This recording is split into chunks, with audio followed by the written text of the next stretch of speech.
हमारे प्रभु ने हमको दिया है। अगर आज के 20 वर्ष पहले देखते तो स्वभाव कुछ और था। 20 वर्ष पहले देखते तो स्वभाव रुद्र था, क्योंकि रुद्र उपासना थी भगवान शिव की।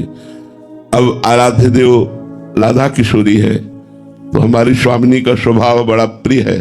सहज स्वभाव पर्यो नवल किशोरी जू को मृदुता दयालुता कृपालुता की राशि है।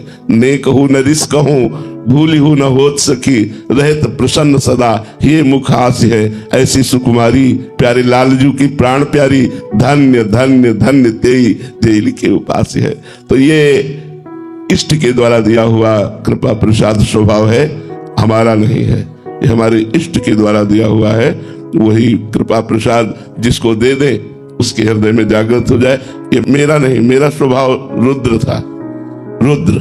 ये स्वभाव हमारी लाडली जी के द्वारा दिया हुआ है, क्योंकि जैसी उपासना होती है, जो इष्टाकार भाव होता है, वैसे ही हमारे हृदय में स्वभाव का, इष्ट से ही उपासक के स्वभाव का रचनात्मक भाव आता है। वो रचनात्मक है, हमारा नहीं। उन्होंने रचना की हमारे स्वभाव की। इष्ट का स्वभाव उतरता है, रचता है स्वभाव। जैसा इष्ट का वो भोली प्यारी मृदुता करुणा कृपा दया, कहीं भी गुस्सा ना करना, ये हमारी श्री जी का स्वभाव है। और त्रिलोचन भगवान शंकर कि अगर जरा भी, तो एक बार पार्वती जी बड़े विनोद में थी और भगवान शंकर सहज बैठे हुए थे। वो गई और दोनों नेत्र बंद कर दिए ऐसे। जय बंद किए तो तीसरा खुल गया, हिमालय में आग लग गई पूरे। भगवान शंकर से कहा, प्रभु ये क्या हुआ? बोले तुमने विनोद किया, 2 बंद किए, तीसरा खुल गया, अब हम क्या करें? बोले प्रभु इसे शांत करो। बोले प्रलयाग्नि यहाँ से प्रकट होती है, अब कभी हमारे नेत्र मत मूंदना। अगर ये 2 मूंद दिए तो तीसरा प्रकट हो जाएगा। वो पूरे सृष्टि का संहार, सृष्टि के संहार की सेवा भगवान शिव को है, रचना की सेवा ब्रह्मा को है, और पालन की सेवा भगवान विष्णु को है। तो हम जिस इष्ट का ध्यान करते हैं वैसे ही हमारा स्वभाव बनता है, इष्ट का स्वभाव उतरता है। तो इष्ट महारानी जो करुणा मूर्ति कृपा मूर्ति, तो इसी से उन्हीं के द्वारा दिया हुआ ये स्वभाव है।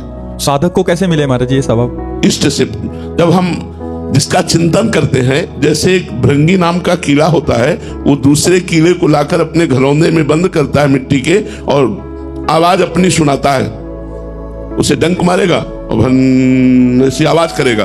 वो डरवश उसकी आवाज को सुनता है और सुनकर उसका चिंतन करने लगता है, तो बिना शरीर छोड़े वो भृंगी कीड़ा बन जाता है। ऐसे ही जब हम अपने इष्ट का चिंतन करते हैं तो बिना शरीर छोड़े ही इष्टाकार वृत्ति प्रकट हो जाती है। जब कोई तन्मयता को प्राप्त होता है तो अपने लोग भी कहने लगते हैं, मनुष्य नहीं, ये तो साक्षात भगवान है। क्यों? क्योंकि वो भगवान में तन्मय हो रहे हैं।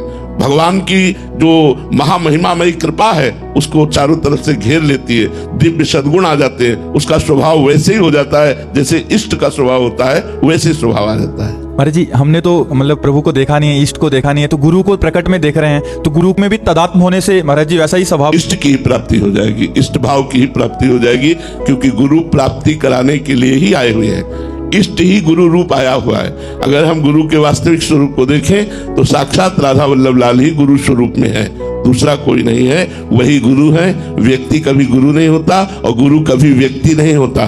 गुरु साक्षात परब्रह्म तस्मै श्री गुरुवे नमः। वही भगवान गुरु रूप धारण करके हमारा मंगल करके हमारी भाषा में हमारे को समझाते हैं और इस असत माया में संसार से हटाकर अपने दिव्य चिदानंद रस का पान कराते हैं।